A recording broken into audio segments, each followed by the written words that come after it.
السلام عليكم ورحمه الله وبركاته، واهلا بكم مره تانية في قناتي، قناه موني ستايل، ومعاكي منال سليمان. لو انت اول مره كده تمري على القناه، انا منال سليمان ودي قناتي وده محتوايا فاشن، ميك اب، نصايح. لو عجبتك القناه اتمنى تعملي لي هنا اشتراك، ولو عجبتك قوي تعملي شير للفيديو، ولو عجبتك قوي قوي بقى عايزه لايك كبيره، كومنت حلو، وبوسه. من الفيديوهات اللي بتحبوها اللي هي حاجات استعملتها وخلصت ويا ترى هكررها ولا لا، او مفضلاتي في سنه 2022. وانا عارفه ان الفيديو ده متاخر بس يلا عشان هيكون طويل، يلا تشوفي حاجه تشربيها او حاجه تاكليها ما تبقاش سويت قوي. يلا بينا على فيديو النهارده، فيديو طويل هنتكلم فيه عن منتجات كتير، شعر، جسم، برفيوم وشموع وعطور وكل حاجه. يلا بينا. هتكلم اول حاجه في فيديو النهارده هيكون على جزئين، والجزء الاول وهو حاجات الشعر والبشره، عشان دول اكتر حاجه بنهتم بيهم. هتكلم الاول عن منتجات الشعر. حاجات الشعر من مارك هيل، اجمل ماسكات للشعر الجاف وهي منتجات مارك هيل. مارك هيل هتلاقوها موجوده في بوتس. عايزه اقول لكم منتجات تحفه فوق التحفه. والنوعين اللي بحبهم اللي هي كلاي ماسك، اسمه كده كلاي ماسك، وده اسمه مارك هيل، وبالارجان ماسك. الارجان اقوى واحلى وانعم من الكلاي ماسك، بس لو لقيتوا اي واحد منهم وعليهم عرض في الصيدليات ما تفوتوش ماركه مارك هيل. شامبو، كونديشنر، ماسك، اي الارجان بتاعهم، السيرم بتاعهم، الزيوت بتاعتهم، مارك هيل من الماركات اللي تتكرر وتتكرر وتتكرر، واوعوا تسيبوها ابدا وما تاخدوهاش لو عليها عرض. دي اول حاجه من منتجات الشعر. البراند التاني للشعر اللي انا بحبه واتكلمت عنه كتير، اللي متابعني من زمان اكيد هيعرف، ماركه انيكتو او انيستو، بس هي انيكتو اعتقد، وهي الماركه المشهوره جدا في بوتس. الماركه دي بموت فيها، وخصوصا الارجان اويل، وفي بالشيا وفي كمان بالكوكونات، بس انا مش بحب الكوكونات بينشف لي شعري. الشعر الجاف انصحك بالارجان اويل او الشيا باتر منه، او الشيا، هو مع اي نوع منهم هتلاقوه حلو جدا للشعر الجاف. الكوكونات يمكن للشعر الدهني اكتر، معرفش، بس انا ما بيمشيش معايا خالص الكوكونات، لكن الارجان والشيا والافوكاتو، الافوكاتو كمان بيمشي معايا كويس جدا. ماركه انيكتو من بوتس انصحك بيها، ودي اكتر منتج بشتريه في العروض، وبيبقى ارخص منتج، بيبقى حوالي دينار 900 فلس حاجه كده يعني. ودي كل الحاجات اللي استعملتها ككونديشنر وشامبو. الشامبو بستعمل 1 شامبو قصاد 2 كونديشنر، بستعمل الكونديشنر اكتر من الشامبو. المنتجات اللي خلصت وهكررها، ولو نزل عليها عروض بشتري، لازم يبقى عندي ستوك منها، ما اقدرش اعيش من غيرها ابدا. الحاجات الاخيره اللي استعملتها للشعر هي الماركه دي، ودي ماركه اسمها هير براس فور لونجر سترونجر هير. الماركه دي موجوده في بوتس، لا سوري، موجوده في سيفورا. اتكلموا عنها برضو ناس كتير وقالوا عليها واو، بس انا حسيت انها عاديه وغاليه. فلو انت شعرك مجهد قوي وتعبان قوي، حلو مش وحش، بس في حاجات بديله وارخص، فده مش هجيبه تاني الا لو كان عليه عرض. لكن يعني الضجه اللي اتعملت له ما يستحقهاش، عادي جدا. في حاجات طلعت بعده واحسن منه وارخص منه، فما انصحش بالماركه دي الا لو كان معاكي بادجت كويس تقدري تاخديه، لكن دي نو.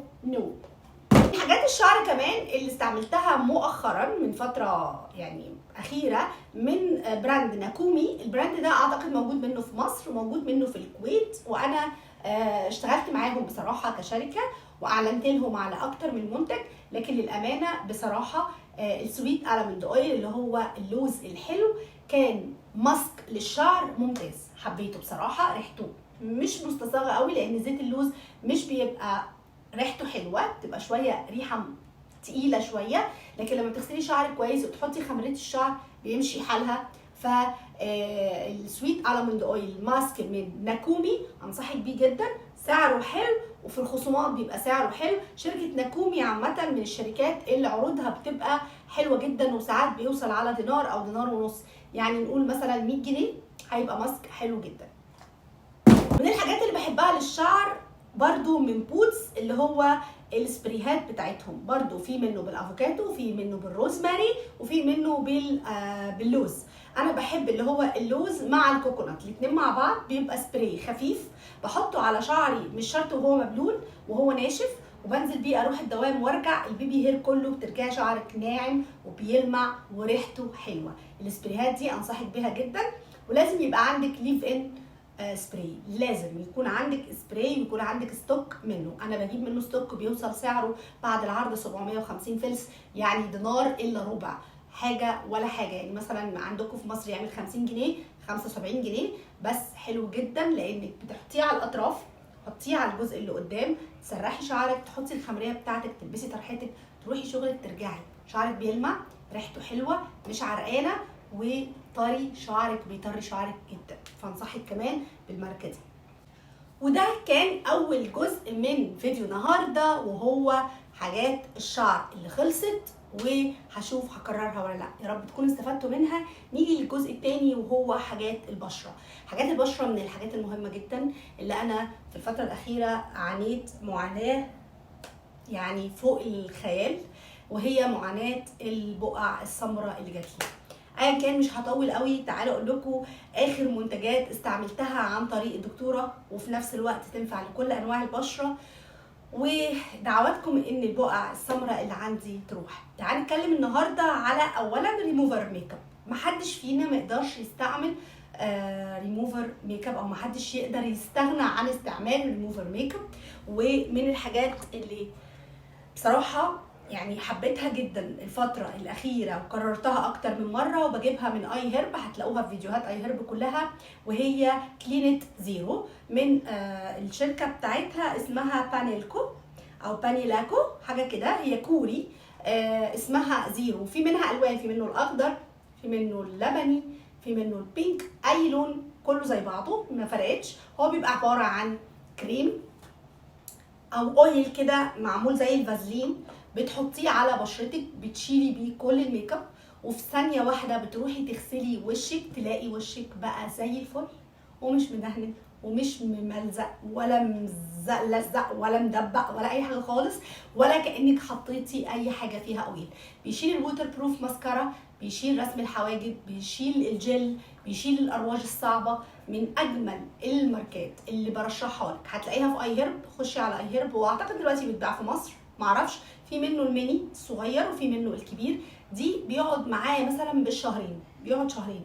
سعره على اي هيرب 5 دينار، يعني حوالي 500 جنيه مثلا، بس بيقعد معاكي من شهرين ل3 على حسب استعمالك للميك اب. لو انت كل يوم بتحطي ميك اب، بس اكيد مش بتحطي كل يوم ووتر بروف، يعني ممكن تشيلي بحاجات ارخص، لكن الحاجات التقيله والميك اب والفاونديشن كده من اجمل الماركات زيرو. هتلاقوه في اي هيرب، وهتلاقوه كمان عند سيلر كتير موجود. نيجي بقى للفتره الاخيره، استعملت اكتر من مرطب. مرطبات كلها اللي استعملتها ده عن طريق دكتوره، لاني بشرتي جافه جدا، والبقع اللي فيها كانت النصيحه الاولانيه اشربي ميه كتير ورطبي بشرتك كتير، هيحسن الكولاجين وهيحسن اللون وهيقلل من البقع السمراء اللي عندي هنا، وعندي كمان تحت الطرحه. اول حاجه اتوصفت لي هو سيتافيل. سيتافيل اتكلمت عنه قبل كده كتير، هو وكيوفي. كيوفي انا بغسل بيه بشرتي وبرطب بالسيتافيل، الاتنين دول مع بعض سلاح قوي جدا للبشره في الشتاء، في الصيف، في كل الاوقات.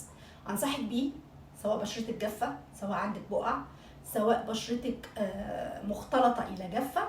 انصحك بسيتافيل ككريم وغسول. اللاين بتاعه كله على فكره في منه كمان للجسم، لو جسمك اللي هو بيعاني من الاكزيما او الجفاف الشديد او تشققات في الكعوب او تشققات عند البطن والحاجات دي كلها، اللي حتى بشره جسمه جافه جدا، اللي عندهم اكزيما والرجي وبيهرشوا كتير جدا من كتر الجفاف وبجسمهم بيقشر.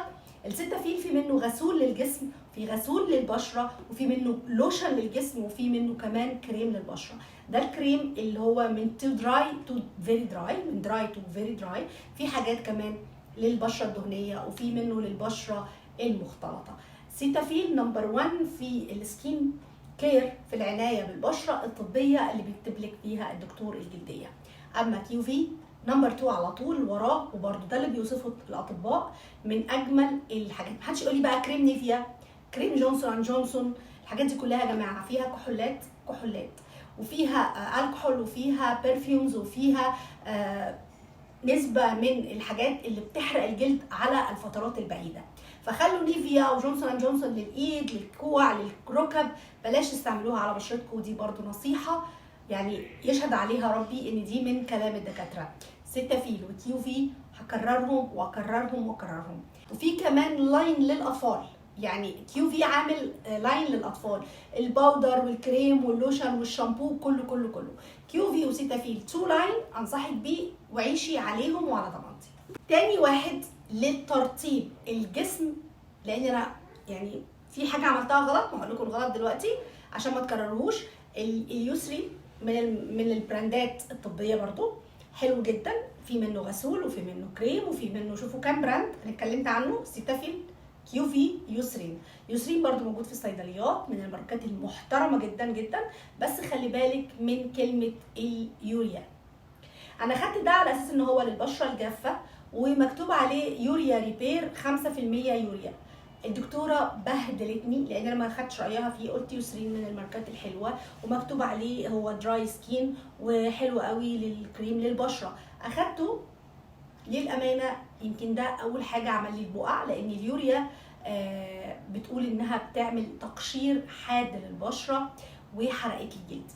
فخلي بالكم لما يكون مكتوب يوريا على المنتج ما تاخديهوش، لان اليوريا بتحرق البشره. طب اليوريا بنستعمله في ايه يا دكتوره؟ قالت لي دي بتبقى للكعوب والركب اللي بتبقى جافه جدا، بنكتبها للناس اللي عندهم اكزيما في ايديهم ورجليهم مش على بشرتهم. اليوريا ما بتتحطش على الوجه تماما. بعديها رحت اشتريت من اليسرين العادي اللي من غير يوريا للجسم وللبشره، حلو برده جدا، كان ترطيب حلو من غير ريحه وطبي جدا. بس خلي بالكم من اللي مكتوب عليه يوريا، ده اللي انا استعملته بعد كده لايدي ورجلي، حلو جدا للايد والرجل، رطبهم من غير اي بقع. لكن خلي بالكم من البشره. نوعين او ثالث نوع اتكلمت عنه عن البشره بجد يستاهل انكم تجربوه، وهكرره. نيجي بعد كده للبراند الثاني اللي هو بيعتبر براند طبي تجميلي شويه، وهو كلينيك او كلينيك، من الماركات الغاليه ومن الماركات التجميليه اللي ليها شنه ورنه زي ما بيقولوا. شايفين انا مخلصه قد ايه؟ خلصت البوتل دي وخلصت البرطمان ده. غاليين شويه بس يستاهلوا. دول نوعين، ده نوع اسمه اللي هو اللوشن، ده اللوشن، وده اسمه سيرش مويسترايز سيرش. ده خفيف شويه، بس ده كنت بحطه قبل المكياج لانه خفيف على البشره، بيرطبها من غير ما يدهننها. اما ده كنت بحطه بالليل، ده اللي هو في البوتل ده وبيبقى فيه سيرم كده. ده من اجمل الكريمات اللي بترطب، غالي بس يستاهل، ساعات بيعملوا عليه عروض حلوه قوي. انصحك بكلينيك سيرش للبشره الدهنيه، استعملي السيرش الخفيف. وبالنسبه للبشره الجافه تاخدي اللوشن مش الجيلي. في من الازايز دي جيلي بيبقى مكتوب عليه جيلي، الجيلي للبشره المختلطه الى دهنيه، للبشره اللي فيها حبوب. اما اللوشن للبشره الجافه. فكلينيك انصحك بيه جدا. بعد كده كلارنس او كليرنس، برضو البراند ده من البراندات الغاليه جدا الطبيه، بس غاليه يعني انا مش هشتريه تاني عشان غالي. كان في اي هيرب وكانوا اعتقد عندهم لاين عايزين يخلصوه، فجبته رخيص، جبته ب8 دينار.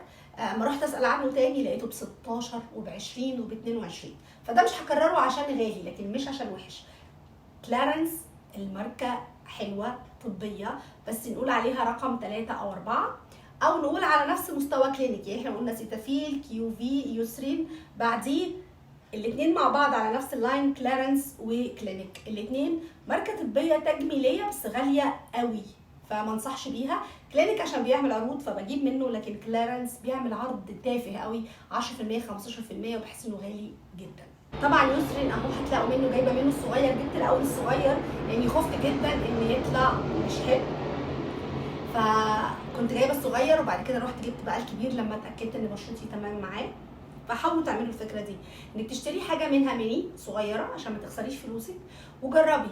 طلع تمام هاتي الحجم الكبير، ما طلعش تمام يبقى انت ما خسرتيش. ماركه جربتها وهي زارتوكس. ماركه زارتوكس من الماركات اللي لسه حديثه في الكويت، منها انواع كتير، في منها بالكولاجين وفي منها بالكافيار، منها سيروم ومنها كريمات. بصراحه استعملتها ولقيتها مش وحشه قوي ومش واو، يعني عاديه للامانه، ما كانتش واو. بس انا استعملت الكولاجين، واختي بعت لها اللي هو بالنخاع. حبيته رشا قوي وبعت لها منه اكتر من مره. انا ايام يعني انا بدات الماركه دي وانا بدا وشي اللي هو كان بيبدا بقى يسمر والسواد بتاعه الحاجات دي بدات تزيد، فمعرفش شكيت ان هو يكون من ده، بس هو ما كانش من ده خالص. لاني بعد كده استعملته بالعكس كان حلو جدا، ترطيبه عالي جدا، حبيته. وموجود اعتقد دلوقتي في مصر وسعره مش غالي، اعتقد في بالكافيار وفي بالكولاجين، الاثنين حلوين. فزارتوكس كمان ماركه كويسه بس مش قوي. في بعد كده حاجتين استعملتهم سكراب للبشره وهو ويشفول. الماركه دي من ماركات هدى بيوتي، والله جميله يعني انا شايفاها بس غاليه. من السكراب الناعم على البشره، بيبيض البشره، بيفتحها تفتيح فوري. اول ما بتعمليه ونازله مناسبه بشرتك بتنور، تحطي الميك اب بتاعك زي الفل. لكن ما اعتقدش ان هو بيفضل تاثيره مستمر، الا لو يمكن كل ما تعمليه تقضي يوم بشرتك كويسه، تاني يوم عادي. وغالي. حاجات ويشفول كلها اندر هدى بيوتي. في الويشفول الابيض وفي الويشفول الاصفر، الاثنين احلى من بعض، بس ده كان ليميتد اديشن، كانت عاملاه في سنه من السنين هدى بيوتي وخلص. معرفش موجود لسه في مصر ولا لا، بس ما اعتقدش موجود عندنا دلوقتي في الكويت. اللي موجود اكتر في الكويت اللي هو لونه اصفر ولسه مستمر، وده بيست سيلر عند هدى بيوتي، حوالي 15 دينار يعني 1500 جنيه مثلا او 1400 جنيه. ديرماجور او ديرماجار، هي ديرماجور من الماركات اللي برضو المستحدثه او الحديثه. انا ما حبيتوش خالص، ولا حبيت ريحته ولا حبيت ملمسه، عامل زي الفازلين، فانا ما حبيتش الكريمات بتاعتهم خالص. ودي كانت جزء الفيديو النهارده عن الشعر وعن البشره، وده كان الجزء الاول من الحاجات اللي جربتها، ويا ترى هجربها تاني ولا لا. يا رب يكون فيديو النهارده عجبك. لو عجبك هتحطي لايك، ولو عجبك قوي هتعملي شير لكل اصحابك، ولو عجبتك قوي القناه هتعملي هنا اشتراك. واخر الفيديو احبك دايما تكوني على خير ويكون محتوايا يفيدك. بحبك قوي واشوفك دايما على خير. باي باي.